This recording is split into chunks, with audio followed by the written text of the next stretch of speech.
Good morning students, कैसे हैं आप सभी। स्वागत है आपका एक बार फिर से हमारे YouTube channel D methods academy.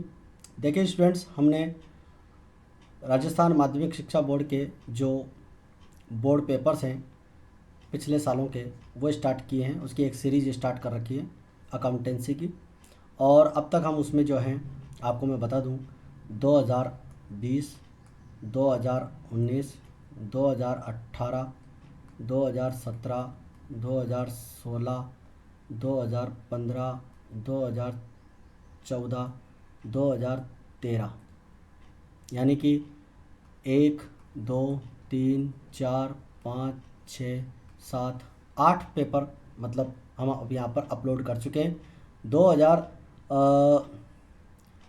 जो 13 और 14 का पेपर है वो हमने एक की वीडियो के अंदर अपलोड किया है, उसको आप अच्छे से देखें। आज की वीडियो में हम 2012 और 2011 के जो चैप्टर नंबर 1 से रिलेटेड क्वेश्चंस थे वो हम यहाँ पर अपलोड कर रहे हैं, तो आप इनको समझने की कोशिश करें। बढ़ते हैं आगे। हमारे पास 2012 में जो क्वेश्चंस पूछे गए हैं 2012 के पेपर में चैप्टर नंबर 1 के, वो क्वेश्चंस अपन देख रहे हैं। सबसे पहला क्वेश्चन अपन देखते हैं बच्चों। बोर्ड के एग्जाम में पूछा गया, चालू खाते के क्रेडिट पक्ष में आने वाली कोई दो मदें बताइए। तो चालू खाते के क्रेडिट पक्ष में जो आने वाली दो मदें यहाँ पर पूछी है, 1 नंबर का प्रश्न ये आया है बच्चों। तो चालू खाते के क्रेडिट पक्ष में दिखाई जाने वाली दो मदें, तो पूंजी पर ब्याज और लाभों में हिस्सा। आपको एक इम्पॉर्टेंट बात बता दूं बच्चों, 2012 से पहले जो सिलेबस चलता था उसमें इस चैप्टर से रिलेटेड जो है 2 क्वेश्चन पूछे जाते थे 5 नंबर के, एक क्वेश्चन 1 नंबर का और एक क्वेश्चन 4 नंबर का। ठीक है, तो इस प्रकार से अपन इनकी बात करने वाले हैं। तो चालू खाते के क्रेडिट पक्ष में यहाँ पर 2 बातें कौन कौन सी है जो क्रेडिट पक्ष में आती हैं। तो एक बात इन्होंने बताई है पूंजी पर ब्याज और एक लाभों में हिस्सा। ये तो 2 चीज़ें करंट अकाउंट के क्रेडिट साइड में दिखाई जाती हैं। ये था हमारा पहला क्वेश्चन 2012 के पेपर में। बात करते हैं अगले क्वेश्चन की। अगला क्वेश्चन अपने को दे रखा है बच्चों, क्वेश्चन नंबर 2 की हम बात कर रहे हैं। देखिए क्वेश्चन को एक बार वापस से देखते हैं। गिरीश, जिनेश और मनोज वर्ष 2011 में 50,000 रुपये का प्रॉफिट कमाया और उसे 5-3-2 में बांट दिया, जबकि इसे 2-3-5 में बांटना चाहिए था। बच्चों पास्ट एडजस्टमेंट का क्वेश्चन है, यानी कि बंद साझेदारी खाते, बंद साझेदारी खातों का ये क्वेश्चन है। प्रॉफिट का एडजस्टमेंट यहाँ पर करना है। 50,000 का प्रॉफिट हुआ है, 5-3-2 में बांटना चाहिए था लेकिन 2-3-5 में बांट दिया। सुधार के लिए अपने को जर्नल प्रविष्टि करनी है। 2 नंबर का ये प्रश्न पूछा गया, तो देखिए जरा क्या पूछा है इसके अंदर। जर्नल एंट्री अपने पास ये है, दिख रही है अपने को यहाँ पर, ग्रीस कैपिटल अकाउंट दिया टू मनोज कैपिटल, लेकिन ये एंट्री आएगी कैसे, पहले इसका अमाउंट समझ लेते हैं। देखिए एक एनालिटिकल टेबल यहाँ पर बनानी पड़ती है बच्चों। जब अपन से एक जर्नल प्रविष्टि पूछता है तो हम एनालिटिकल टेबल बनाते हैं, जिसमें हम गिरीश, जिनेश और मनोज टोटल यहाँ पर कॉलम बना लेते हैं। डेबिट क्रेडिट सबके 2-2 कॉलम बना लेते हैं। बात करते हैं प्रॉफिट 50,000 रुपये रॉन्गली डिस्ट्रीब्यूटेड इन 532, यानी कि 50,000 का प्रॉफिट साझेदारों में गलत अनुपात में बांट दिया, उसको वापस लेंगे तो हम डेबिट में लिखेंगे। 50,000 को 5-3-2 में बांटते हुए डेबिट में लिखेंगे। 25,000, 15,000 और 10,000, ये प्रॉफिट हमने गलत बांट दिया था, इसलिए इसको हमने वापस ले लिया है। ठीक है बच्चों, इसके बाद में हम बात कर रहे हैं हमारे पास प्रॉफिट की। अगर बात करें जो 50,000 का प्रॉफिट हुआ था, इन्होंने गलत रेशो में बांट दिया था, उस प्रॉफिट को हम वापस ले रहे हैं। क्योंकि बच्चों जब भी साझेदारों को प्रॉफिट एक्चुअल में जब बांटते हैं तब तो क्रेडिट में लिखते हैं, लेकिन जब अगर गलत रेशो में बांट दिया हो और उस प्रॉफिट को वापस लेना हो तो ऐसी कंडीशन में उस प्रॉफिट के लिए हम बच्चों उसको वापस लेने के लिए डेबिट में लिखते हैं। तो आपको यहाँ पर दिखता है 25,000 रुपये का प्रॉफिट है, 50,000 रुपये का प्रॉफिट है, गलत अनुपात में बांट दिया था, वापस लेंगे 25, 15, 10 और फर्म के टोटल के क्रेडिट में लिख देंगे। यानी फर्म वाला जो कॉलम है टोटल का, इसके क्रेडिट में आ जाएगा क्योंकि पार्टनर से हमने प्रॉफिट वापस ले लिया। और इस 50,000 को हम एक्चुअल रेशो में जिसमें बांटना चाहिए उसमें बांट देंगे। 10,000 15,000 और 25,000, और जब एक्चुअल रेशो में बांटेंगे तो हम क्रेडिट में लिखेंगे। ठीक है, इस 50,000 को 2, 3, 5 में बांटेंगे, 10,000, 15,000 और 25,000, और फर्म के डेबिट में लिख देंगे। फिर यहाँ टोटल लगा लेंगे। टोटल लगाएंगे तो डेबिट का टोटल 25,000 और 10,000 नेट इफेक्ट हो गया 15,000 डेबिट का बैलेंस आ रहा है, देख लीजिए। और जिनेश की अगर बात करें 15,000 डेबिट बैलेंस है और 15,000 क्रेडिट बैलेंस है, इसका कोई बैलेंस नहीं होगा, इसका बैलेंस नील हो जाएगा। फिर इधर बात करें मनोज का डेबिट बैलेंस 10,000 है और क्रेडिट बैलेंस 25,000 है, तो अपन देख सकते हैं 15,000 रुपये का क्या हो रहा है, CR बैलेंस आ गया। तो जो अपन जनरल एंट्री यहाँ पर करेंगे, अभी आपको मैंने बताई थी पिछले पेज पर, गिरीश जनरल एंट्री जो अपने को करनी है, Girish capital account debit to Manoj. ठीक है, 15,000 से ये एंट्री बनेगी क्योंकि 15,000 का क्या हो रहा है, डिफरेंस हो रहा है। ठीक है बच्चों, तो ये थी हमारी एंट्री क्वेश्चन नंबर 2 जो इस चैप्टर से अपन से पूछा गया था। चलिए बात करते हैं अगले क्वेश्चन की।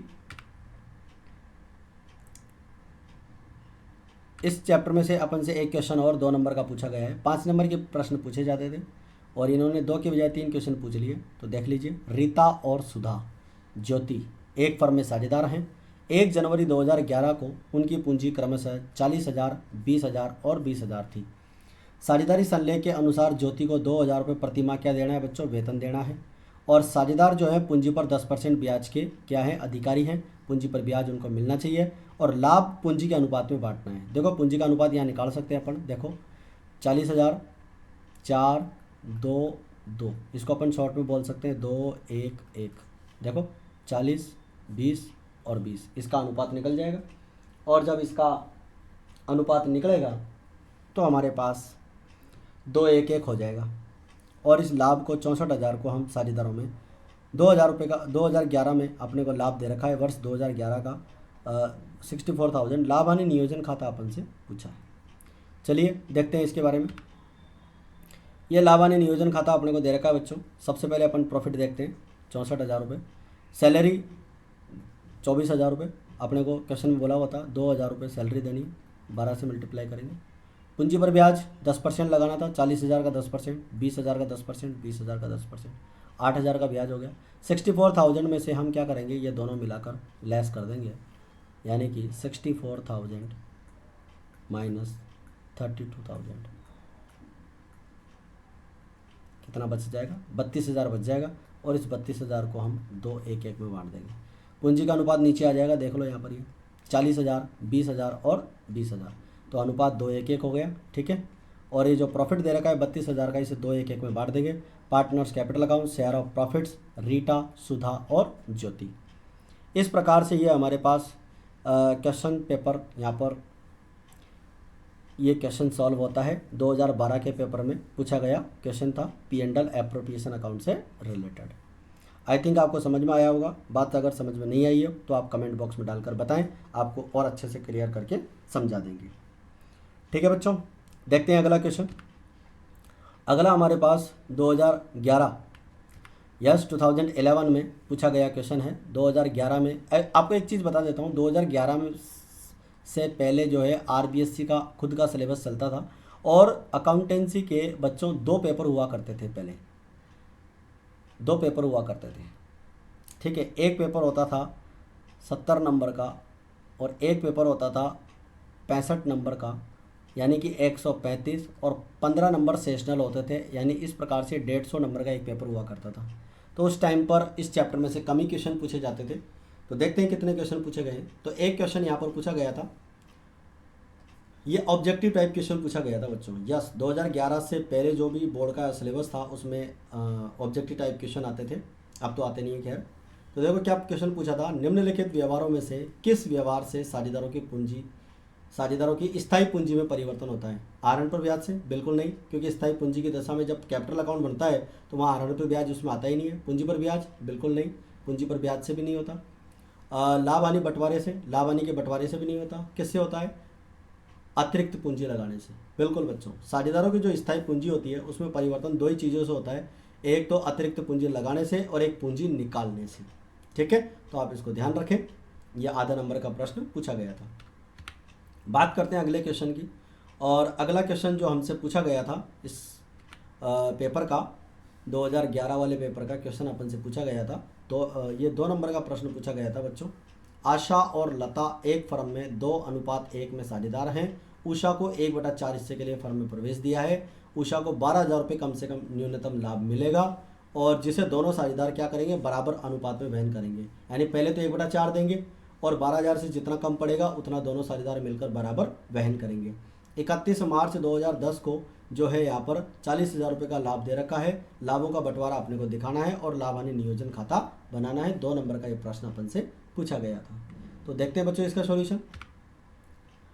ये हमारे पास इसका सॉल्यूशन आ जाता है profit and loss appropriation account और profit and loss account net profit. ठीक है, 40,000 रुपये का प्रॉफिट हुआ है।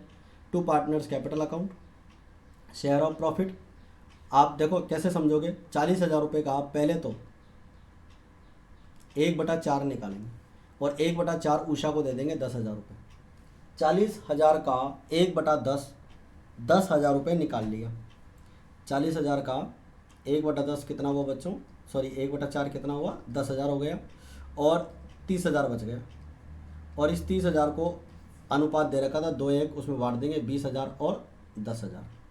अब आप देखो उषा को कम से कम कितना मिलना था, 12,000, और मिला कितना, 10,000। कितना कम पड़ गया, 2,000। कहा था कि दोनों मिलकर बराबर बराबर वहन करेंगे, यानी 1,000 रुपये दोनों के खातों में से माइनस कर देंगे। 1,000 आशा के खाते में से और 1,000 लता के खाते में से, और ये दोनों 2,000 रुपये यहाँ पर क्या कर देंगे बच्चों, प्लस कर देंगे। तो ये था हमारा 2011 के पेपर में पूछा गया क्वेश्चन। और आप देखते हैं इससे ये हमारा आखिरी क्वेश्चन था इस पेपर का। देखिए बच्चों, आपके पास 2011 से लेकर 2020 तक 10 सालों के चैप्टर नंबर 1 के बोर्ड एग्ज़ाम के क्वेश्चंस आ चुके हैं। इनको आप अपनी फेयर कॉपी के अंदर अच्छे से सॉल्व कर लीजिए, आपके बोर्ड एग्ज़ाम के लिए बहुत हेल्पफुल रहेंगे। बहुत जल्दी हम चैप्टर नंबर 2 के इसी तरह से बोर्ड एग्ज़ाम क्वेश्चंस सॉल्व करके आपके सामने यहाँ पर लेके आने वाले हैं। अभी हमने अकाउंटेंसी का मैटर स्टार्ट किया है, बहुत जल्दी हम BST और इकोनॉमिक्स का भी यहाँ पर मैटर अपलोड करने वाले हैं, ताकि आपको वो भी अच्छे से रिवीजन हो सके। वीडियो अगर अच्छा लगा है आप लाइक करें, ठीक है, और ज़्यादा से ज़्यादा शेयर करें अपने फ्रेंड्स के साथ में। चैनल पे अगर नए हैं तो आप इसको सब्सक्राइब कर लीजिए। मिलते हैं अगले वीडियो में। जय हिंद, जय भारत।